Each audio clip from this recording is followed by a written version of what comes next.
All right, my name is Mike Dooley, I'm Eli Backer. and this is our project for the CPE 233 class at Cal Poly San Luis Obispo.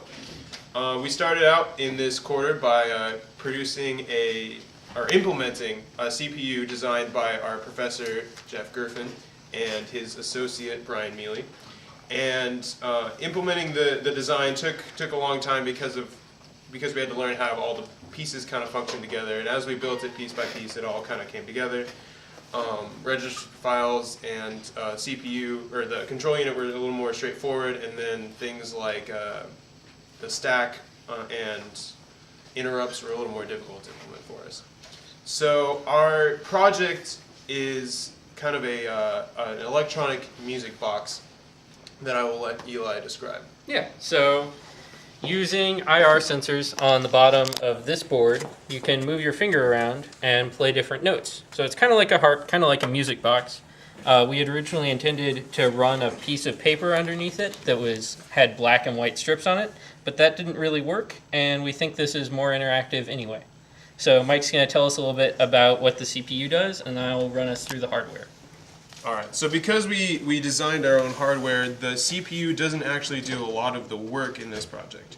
The basic function is that it takes in a byte of data from our IR sensors and then kind of translates that into a more usable form for our speaker. And so we also have another VHDL module other than our CPU that will take that form, it'll give it a note in binary, and then it will then output amplitudes of a waveform. So we have triangle waves. So every so many clock ticks on our CPU, or that is given from the CPU, it will increment and decrement the amplitude of our wave to output a waveform. Yep. So Mike mentioned the IR sensors. I already did as well.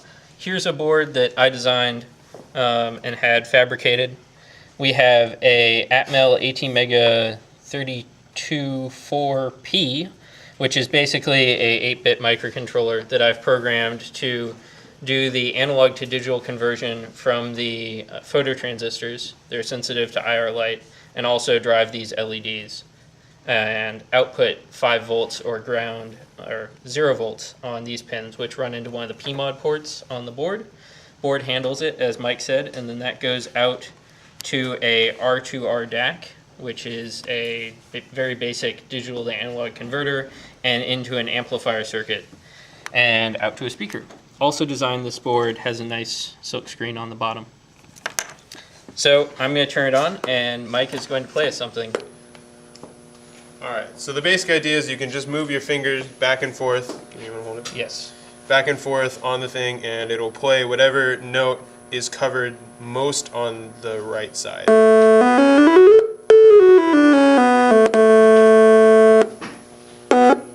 Hold on, look closer like this.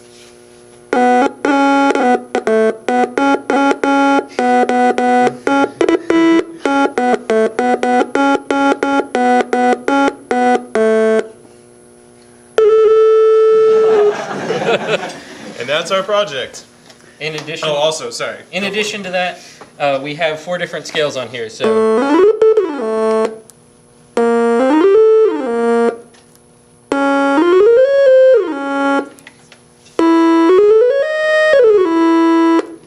that's our project.